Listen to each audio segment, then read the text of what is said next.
আল্লাহ রাব্বুল আলামিন এক নম্বর বলছেন, দুনিয়ার মানুষ তুমি যদি মুত্তাকি হও, ন্যায়পরায়ণ হও, তাকওয়া অবলম্বন করো, আল্লাহ রাব্বুল আলামিন বলছেন আমি তোমার জন্য এক নম্বর নিয়ামত দিব। আল্লাহ রাব্বুল আলামিন ওই বান্দাকে সত্য এবং মিথ্যার মাঝে পার্থক্য করার মতো একটা মানদণ্ড, একটা কষ্টি পাথর আল্লাহ তার ব্রেনের মধ্যে, কলবের মধ্যে সেট করে দিবেন। ওই বান্দা এই নিয়ামতের কারণে চূড়ান্তভাবে কখনো পথ হারা হবে না। আল্লাহ রাব্বুল আলামিন বলছেন, ইয়া আইয়ুহাল্লাযীনা আমানু ইন তাত্তাকুল্লাহা ইয়াজআল লাকুম ফুরকানা ওয়া ইউকাফির আনকুম সাইয়্যাতিকুম ওয়া ইয়াগফির লাকুম ওয়াল্লাহু যুল ফাদলিল আযীম।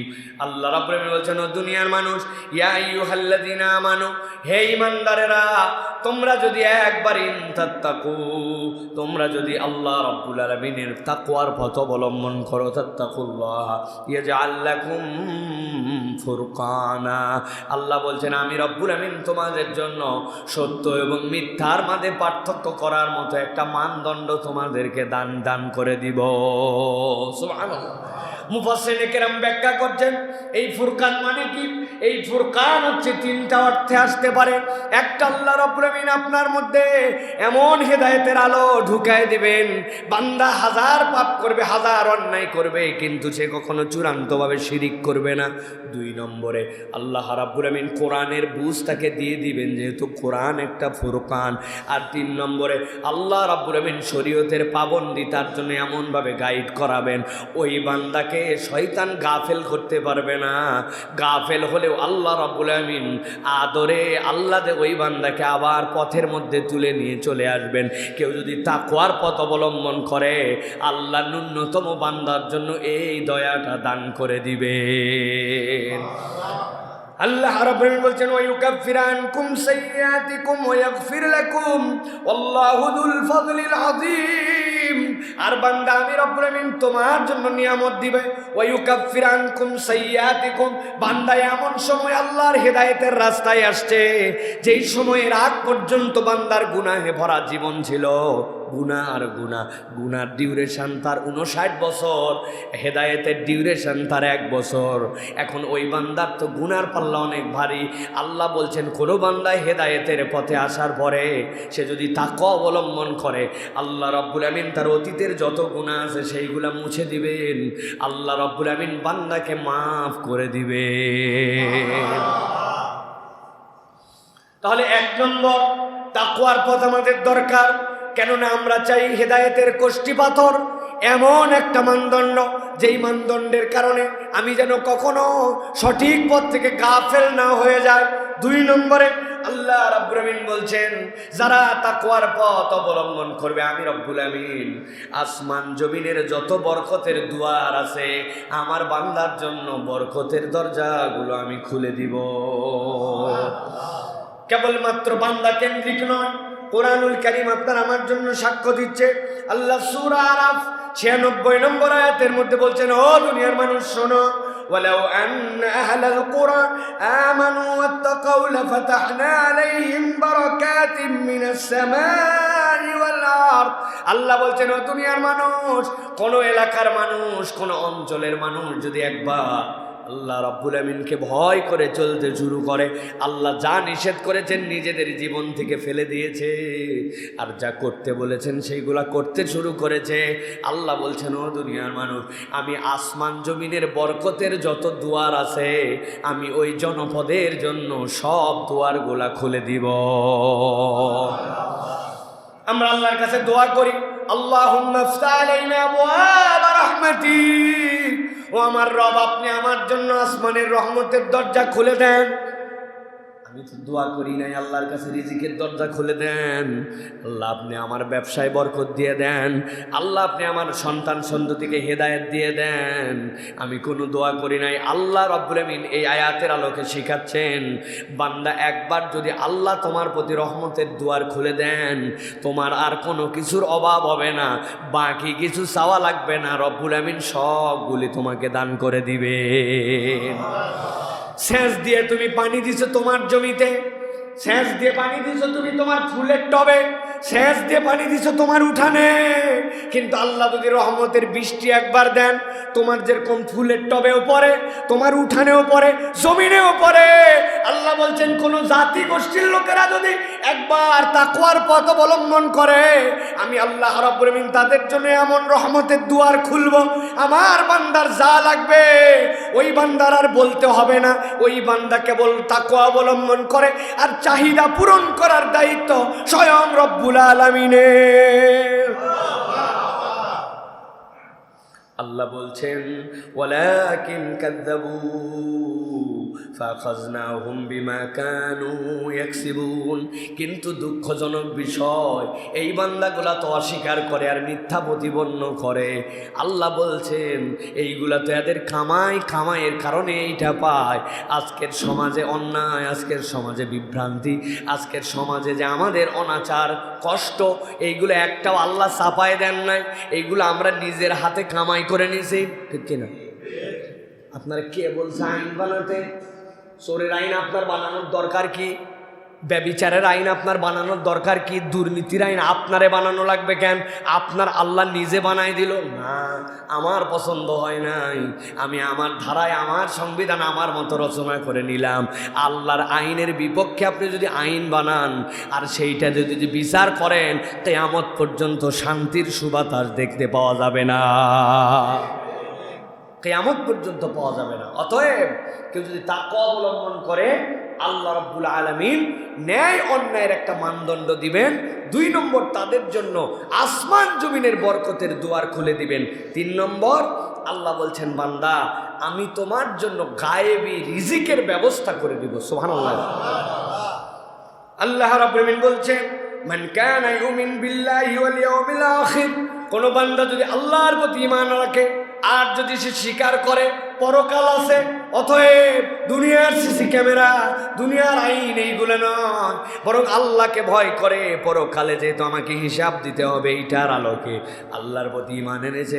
আল্লাহ বলছেন ওয়া মান ইয়াত্তাকিল্লাহ, আর যে আল্লাহকে ভয় করার মতো ভয় করে, আল্লাহ রাব্বুল আমিনের তাকওয়ার পথ অবলম্বন করে, ইয়াজআল লাহু মাখরাজা, রাস্তা দেখতেছে সামনে নাই, কিন্তু রব্বুল আমিন বলছেন আমি আল্লাহর দায়িত্ব তোমার রাস্তা বের করে দেওয়া। ওয়ারযুকুহু মিন হাইসু লা ইয়াহতাসিব, আল্লাহ বলছেন কেবল রাস্তাই বের করে দিব না, বান্দা আমি চ্যালেঞ্জ দিলাম, আল্লাহতে ঈমান আনছিস, পরকালে বিশ্বাস করিস, আল্লাহ ভীতিময় জীবন তোর চালাস, আমি আল্লাহ গ্যারান্টার হলাম। ওয়ারযুকুহু মিন হাইসু লা ইয়াহতাসিব, আমার বান্দাকে আমি এমন জায়গা থেকে খাওয়াবো বান্দা গুণে শেষ করতে পারবে না। সুবহানাল্লাহ। চ্যালেঞ্জ দিছেন কে? কে? ওনার ভান্ডারে কি কোনো অভাব আছে? বেতন যদি বাড়ায় দেওয়া হয় 8,000 থেকে 20,000 করা হয়, তাহলে গার্মেন্টস আলাদের চিন্তা আছে, আছে না ভাই? আমার আয় ব্যয়ের হিসাব মিলাতে পারবো কিনা? ওনার হিসাব আছে, কিন্তু আল্লাহ বলছেন ওয়ারযুকুহু মিন হাইসু লা ইয়াহতাসিব ওয়া মান ইয়াতাওয়াক্কাল আলাল্লাহ ফাহুয়া হাসবু। আল্লাহ বলছেন আমি রব্বুল আমিন তোরে এমন খাওয়াবো চিন্তা করতে পারবি না। আর আমি আল্লাহ তার জন্য বললাম যে আল্লাহর উপর ভরসা করে, আল্লাহ তার জন্য যথেষ্ট। ভরসা কার উপরে? নাকি মার্কার উপরে? মার্কার উপর ভরসা নেই আমাদের, করা লাগে মাঝে মাঝে না ভাই? প্রিয় ভাইয়েরা, চূড়ান্ত ভরসাটা আল্লাহর উপর। আমরা তো ভরসা অনেক কিছুর উপরেই করি। আমার ড্রাইভার আমি ভালো দেখে রাখছি, কারণ গাড়িটা যেন অ্যাক্সিডেন্ট না করে, এটা আমি ভরসা করছি, কিন্তু এটা চূড়ান্ত ভরসা নয়। চূড়ান্ত ভরসা আল্লাহর উপরে। অমুক সরকার হলে আমি মনে করি আমার জন্য উপকার হবে। আপনি ভরসা করেন, কিন্তু তার মনে করেন না যে সরকার আপনারে খাওয়াবে, অমুক আপনারে রেস্ট্রিকশন দিয়ে আটকাবে, আর তুমুক আপনারে বাঁচায় দিবে। এত সস্তা বুদ্ধির মধ্যে চলেন না প্রিয় ভাইয়েরা। বহুবার বলেছে আপনাদের কাছে, সেই মিশরের দুর্ভিক্ষের সময়ে যখন মানুষজন অভাব অনটনে সবাই মিলে বসছে, কেমনে বাঁচা যায়, খাদ্য তো শেষের দিকে, আর কয়দিন পর আমাদের বিপদ। যারা আলোচনা করছে ঘরের মধ্যে পণ্ডিত লোক, এমন সময় জানলাটা খোলা, পাশ দিয়ে একজন দেখে এইসা গান গাওয়া গাচ্ছে, আর মাথার গামছা হাতে কোলে ঘোরাচ্ছে, আর ফুর্তির গান যাকে বলে। গানেরও তো অনেক ধরন আছে, কোন গানটা ফুর্তি বোঝা যাচ্ছে। লোকজন বলছে ব্যাককল, বিপদের বিপদ, আমাদের দুর্ভিক্ষ, আর তুমি গান গাও বেটা।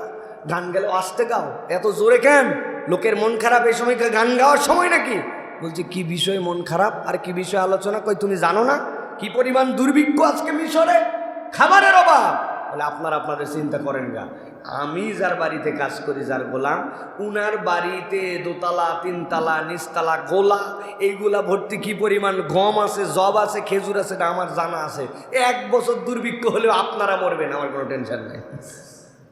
এই বলে চলে গেছে। ওই এখানে যারা বসেছিল তাদের মধ্যে একজনের মাথা খুলে গেছে, বলছে হায় রে, দুনিয়ার এক গোলাম, তার মনিবের কোন ঘরে কতটুকু গম আছে, জব আছে, খেজুর আছে, এইটার আলোকে সে 1 বছর দুর্ভিক্ষ হোক আর যাই হোক, হেডেক নাই, আনন্দে সে উদ্বেলিত হয়ে ঘুরে বেড়াচ্ছে, আর তার মতো করে সে পেরেশানি মুক্ত হয়ে গামছা উড়ায় আর গান গায়। আর আমরা যেই মনিবের গোলাম, তিনি তো সকল কিছুর থেকে ঊর্ধ্বে, তিনি তো রাজ্জাক, তার ভান্ডারের কোনো অভাব নাই। তো আমরা যদি প্রকৃত গোলাম হতে পারি, আমাদেরও তো চিন্তা থাকার কথা নয়, ঠিক কিনা? কিন্তু আমরা গোলাম হতে পারি নাই, আমরা রাজ্জাকের গোলাম হতে পারি নাই, আমরা রাজ্জাক যাকে রিজিক দেন তার গোলাম হয়ে গেছি। প্রিয় ভাইয়েরা, এই জন্য আল্লাহ রাব্বুল আমিন বলছেন, ওয়া মাইয়াত্তাকিল্লাহ ইয়াজআল লাহু মাখরাজা ওয়া ইয়ারযুকুহু মিন হাইসু লা ইয়াহতাসিব। একবার তাকওয়া অবলম্বন করে দেখো, তোমার রিজিকের দায়িত্ব রব্বুল আলামিনের। সুবহানাল্লাহ। প্রিয় ভাইয়েরা, তাকওয়া মানে কি? ওমর রাদিয়াল্লাহু তাআলার কাছে এসে জিজ্ঞাসা করেছেন সাহাবী খাতাদা, ওমর খলিফাতুল মুসলিমিন, একটু বুঝায় দেন। বলছে তুমি কি কখনো কণ্টকাকীর্ণ মরুপথে চলো নাই? চলেছি। কেমনে? কাপড় চুপুর বাঁচায়া সাবধানে চলেছি, যেন কাঁটা না লেগে যায়, বেঁধে কোথাও না যায়। এটাই তাকওয়া, এটাই তাকওয়া। দুনিয়াতে অনেক কিছু থাকবে, আল্লাহ যা মানা করছেন তোমাকে এটা পালন করতে হবে, ফরজ, এটা তোমাকে মেনে নিতে হবে। কোনো আপনার জন্য এর ব্যত্যয় করার সুযোগ নাই। যদিও আমাদের কনসেপ্টটা ছোট্ট, ফরজ মানে কি? নামাজ, রোজা, হজ, যাকাত, তাই না ভাই? এই তো ফরজ। কিন্তু সত্য কথা বলা যে ফরজ, জমির ভাগ যে হিসাব মতো ছেলে মেয়েকে বুঝাই দেওয়া ফরজ, বোনের ভাগ যে বোনকে দিয়ে দেওয়া ফরজ, মিথ্যাবাদী, সুদ, ঘুষ, দুর্নীতিবাজদের সঙ্গ ত্যাগ করা যে ফরজ, আল্লাহ আপনার জন্য আরো ফরজ দিছেন, এইগুলার খবর নাই। মুখে মেসওয়াক করে আর একটু আগেই মিথ্যা কথা বলে আসছে, মিথ্যা সাক্ষী দিয়ে আসছে। নবীর সুন্নাতে মুখ ডলে মেসওয়াকে, আর হারাম করে মুখ দিয়ে মিথ্যা বলে। জুব্বা পরে, টুপি পরে, দাড়ি লাগায়, ওদিকে সুদের কারবারের ছাড়ে নাই। এই জুব্বাই টুপিতে আপনি করবেন কি ভাই? কি করবেন আপনি? অতএব প্রিয় ভাইয়েরা, ফরজ মানে ফরজ, আপনাকে বুঝতে হবে। যদিও জুব্বা টুপি এগুলো শায়রুল ইসলাম, এইগুলোরও মূল্যায়ন আছে ভাই। এইগুলো আমাদেরকে অনেক পাপ থেকে বাঁচায় দেয়, চক্ষু লজ্জার আবরণ তৈরি করে এটা দ্বারা অনেক সময়। মাদ্রাসার একটা ছেলে অত সহজে যায় ওই সিনেমা হলের টিকিট কাউন্টারে যায়, টিকিট চাইতে পারে না, কারণ এর মুখে দাঁড়িয়ে আছে, এর পোশাক অবয়ব ভিন্ন। ওই টিকিট কাউন্টারওয়ালাও বলে, এই কোন জায়গায় পড়িস, ঠিক করে বল। ও বলছে না, আমি সিনেমা দেখবো না, এমনি আসছিলাম। ও অথচ সিনেমার টিকিট বিক্রি করে, কিন্তু দাঁড়িয়ালা দেখে দেয় না। এটার দাম আছে ভাই। ইসলাম এটা আপনার প্রতি দায়িত্ব দিয়েছে, আপনার আমার জন্য। প্রিয় ভাইয়েরা, আর মনে রাখতে হবে, দাম মাম বুঝি না, একটা আয়াত যদি বুঝতে পারেন তাহলে আপনার সব হিসাব আসার সব সহজ হয়ে যাবে। ওয়া ইন্নাকা লা আলা খুলুকিন আযীম। আলেম ওলামারা বুঝবেন আল্লাহ রাব্বুল আলামিন এর মধ্যে কি বলেছেন। ওয়া ইন্নাকা লা আলা খুলুকিন আযীম, ভাষার দাম এই জায়গায় কি আছে? আল্লাহ রাব্বুল আলামিন বলছেন, আপনাকে আমি মহান চরিত্রের উপরেই অধিষ্ঠিত করেছি। এর মানে কি? মুহাম্মদ সাল্লাল্লাহু আলাইহি ওয়াসাল্লামের পথ মত তরিকার বাহিরে কোনো কিছু আল্লাহ রাব্বুল আলামিনের কাছে গ্রহণযোগ্য নয়। আদর্শের মানদণ্ড মুহাম্মাদুর রাসূলুল্লাহ। সহজ করে সবসময় বলা হয় জন্য মাথায় ঢোকে না। আদর্শের মানদণ্ড মুহাম্মাদুর রাসূলুল্লাহ। মানদণ্ড মানে কি? বাটকারা, বাটকারা। মুহাম্মদ সাল্লাল্লাহু আলাইহি ওয়াসাল্লাম যা করছেন ওটাই আদর্শ। দুনিয়ার পুরা অন্যরকম বলতে পারো, অন্যরকম চলতে পারুক, তারা চলতে পারে, এটার কোনো দাম আল্লাহর কাছে নাই। মুহাম্মদ সাল্লাল্লাহু আলাইহি ওয়াসাল্লাম যা করছেন, যা বলছেন, যেভাবে করতে বলছেন, যেভাবে চলছেন, ওটাই আপনার জন্য আদর্শ। পুরা দুনিয়া এক কথা বলুক, মানদণ্ড ইমানদারদের কাছে মুহাম্মদ সাল্লাল্লাহু আলাইহি ওয়াসাল্লাম ছাড়া কেউ নাই। পুরা দুনিয়া যদি বলে দাড়ি ছাড়া স্মার্ট, আপনার এটা কুফরি মতবাদ। মুহাম্মদ সাল্লাল্লাহু আলাইহি ওয়াসাল্লাম দাড়ি রেখেছেন, কারণ জানি না, ওইটাই আদর্শ। এইটা রাখার নাম স্মার্টনেস, এটাকে অস্বীকার করলে ঈমান থাকবে না, ঠিক কি না? বাস, শেষ কথা। মুহাম্মদ সাল্লাল্লাহু আলাইহি ওয়াসাল্লাম বলছেন টাকনুর উপরে কাপড় পরা লাগবে। আমি জানি না, বিজ্ঞানের খেতা পড়ি, এটাই মুহাম্মদ সাল্লাল্লাহু আলাইহি ওয়াসাল্লামের আদর্শ, মানদণ্ড তিনি। আপনি কোন বাটখারায় মাপবেন? ইটা দিয়া না, আপনি 1 কেজি নেবেন, 1 কেজির স্ট্যান্ডার্ডে 1000 গ্রামের বাটখারাই তো আপনি নেবেন, ঠিক কি না? ওই যদি ইটা দিয়ে দেয় আপনি নেবেন, ওর না চলবে না ভাই। বাটখারার মানদণ্ড এটা হতে হবে। হ্যাঁ, ইটা তখন নিতে পারি, আগে কেজির সাথে মিলাও। হুজুর একটা মোটা, রাসূলুল্লাহ সাল্লাল্লাহু আলাইহি ওয়াসাল্লাম ছিলেন এক আবরণে, রাসূলুল্লাহ সাল্লাল্লাহু আলাইহি ওয়াসাল্লাম ছিলেন লালি চেহারার, তিনি একজন লোক কালো, যায় আসে না কিছু, কিন্তু বাটখারায় মিলছে, সমান সমান হয়েছে। এখন আমি ওই লোকেরটাও নিতে পারি, কালো লোক, তিনি যদি ইসলাম ফলো করেন, তিনি রাসূলুল্লাহ সাল্লাল্লাহু আলাইহি ওয়াসাল্লামের সুন্নাত ফলো করেন, তিনিও আমার মানদণ্ড এখন। কিন্তু মুহাম্মদ সাল্লাল্লাহু আলাইহি ওয়াসাল্লামের নীতিতে আগে মিলা লাগবে, ঠিক কি না? এই জন্য ভালো করে এটা মাথার মধ্যে গেঁথে নেবেন। স্মার্টনেসের সংজ্ঞা, আদর্শের মানদণ্ড মুহাম্মদুর রাসূলুল্লাহ সাল্লাল্লাহু আলাইহি ওয়াসাল্লাম, দুনিয়ার আর কেউ নেই। আপনার আদর্শের কোনো মানদণ্ড নাই। কিসের নায়ক, কিসের নায়িকা, এগুলোর কোনো গোনার বেল আছে নাকি? যদি নিকৃষ্ট, এর থেকে উৎকৃষ্ট যদি হয়, অর্থনীতির মানদণ্ড কে হবে তাহলে? অর্থনীতির মানদণ্ড কে হবে তাহলে? এটা তো মুহাম্মদ সাল্লাল্লাহু আলাইহি ওয়াসাল্লামের কোনো কন্ট্রিবিউশন নাই। আমাদের যারা আধুনিক অর্থনীতিবিদ তারা হবে, ডক্টর মোহাম্মদ ইউনূস হতে পারে, তাই তো না? শ্রেষ্ঠ আইনবিদ, শ্রেষ্ঠ আইন প্রণেতা, দুনিয়ার মানুষের জন্য প্যানাল কোডের আদর্শ কে হবে? ব্রিটিশরা, তাই তো না? ভালো করে সব কনসেপ্ট ক্লিয়ার করে নেন, ইমানের কনসেপ্ট ক্লিয়ার করেন। এটা যদি না বিশ্বাস করি, ইমান থাকবে না। এক লোক দাড়ি না রাখতে পারে, ইসলামী আইনে বিচার না হতে পারে, ইসলামী অর্থনীতি কায়েম না থাকতে পারে, ডাজেন্ট ম্যাটার। কিন্তু আল্লাযীনা ইউমিনুনা বিল গায়ব, আপনি যদি বিশ্বাস না করেন যে আল্লাহর আইনই শ্রেষ্ঠ, আল্লাহর অর্থনীতি শ্রেষ্ঠ, মুহাম্মদ সাল্লাল্লাহু আলাইহি ওয়াসাল্লামের লুকই শ্রেষ্ঠ, আপনার ইমান থাকবে না। ইমান বাঁচান আগে, ঠিক কি না? আমাদের ইমানের প্রজেক্ট থেকে এখন ইয়াংরা বের হয়ে গেছে। এখন ইয়াংরা চিন্তা করেন, না না না, 1450 বছর আগে ওনারা একরকম ছিল, ওইটা মক্কা মদিনার স্ট্যান্ডার্ড ছিল, তখনকার সব লোকেরাই এইরকম জামা কাপড় পরছে। ভাই আপনি তো বোঝেন নাই, মক্কা মদিনার লোক তো ভাই বাংলায় শিরিক করে নাই। বাংলায় শিরিক করছে মক্কা মদিনার লোক? আল্লাহ তো আরবিতেই কোরআন অবতীর্ণ করলেন, মক্কার লোকেরা তো আরবিতে শিরিক করতো, ওরা তো বাংলায় শিরিক করে নাই।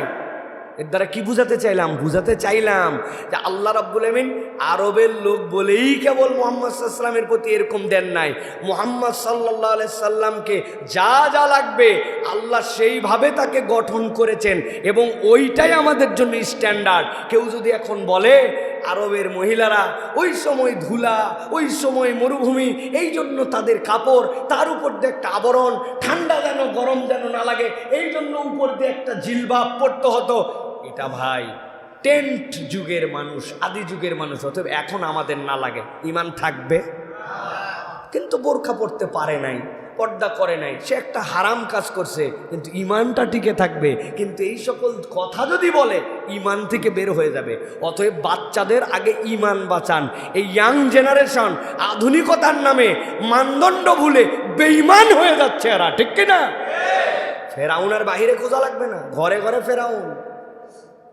কি ঘরে ঘরে ফেরাউন না, আমাদের ঘরে ঘরে ফেরাউন। প্রিয় ভাই, আল্লাহ আমাদের এখান থেকে বোঝার তৌফিক দান করেন। তাহলে 1 নম্বর বলছি সত্য মিথ্যার মানদণ্ড, 2 নম্বরে বলেছি আসমান জমিনের বরকতের দরজা, 3 নম্বরে বলেছি গায়েবে রিজিক, মনে আছে তো? 4 নম্বরে আল্লাহ রাব্বুল আমিন বলছেন, আল্লাহ রাব্বুল আমিন এই বান্দাগুলোর মধ্যে থেকে পেরেশানি দূর করে দিবেন।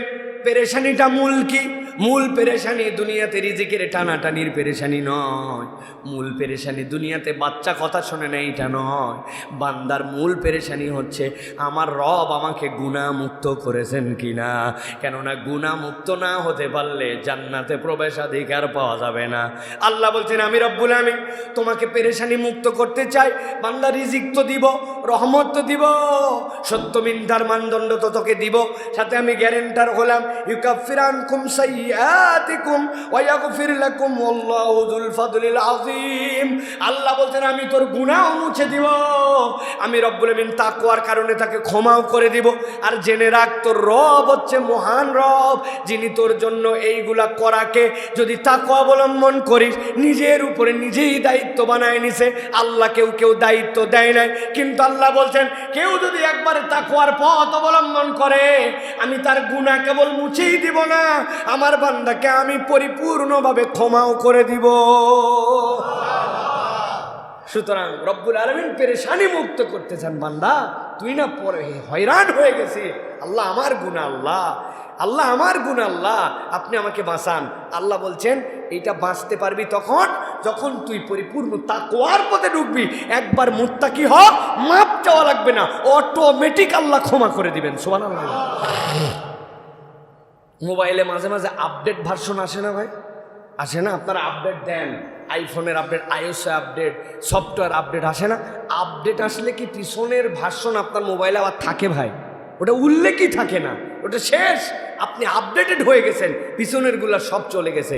আল্লাহ বলছেন, আল্লাহ রব্বুল আমিন তাকওয়াটাকে এমন ভাব করেছেন তুমি ইনস্টল করলে গুনাহ অটোমেটিক ইরেজ হয়ে যাবে। সুবহানাল্লাহ। সর্বশেষ আল্লাহ বলছেন, আল্লাহ রব্বুল আলামিন দুনিয়ার থেকে যাওয়ার পরে আল্লাহ রাব্বুল আমিন তার বান্দাদেরকে কিয়ামতে বিচার ফায়সালার পরে জান্নাত দান করবেন ঈমানদারদেরকে। তবে নবীজি বলেছেন যদি আল্লাহর কাছে তুমি চাও তাহলে আল্লাহর কাছে তুমি জান্নাতুল ফেরদাউস চাও, কিন্তু আল্লাহ বলছেন আমি আল্লাহ রাব্বুল আলামিন একটা আলাদা জান্নাত রাখবো, যেই জান্নাতটা কেবলমাত্র মুত্তাকি হবে, যারা ওই জান্নাতে যেতে পারবে তারা।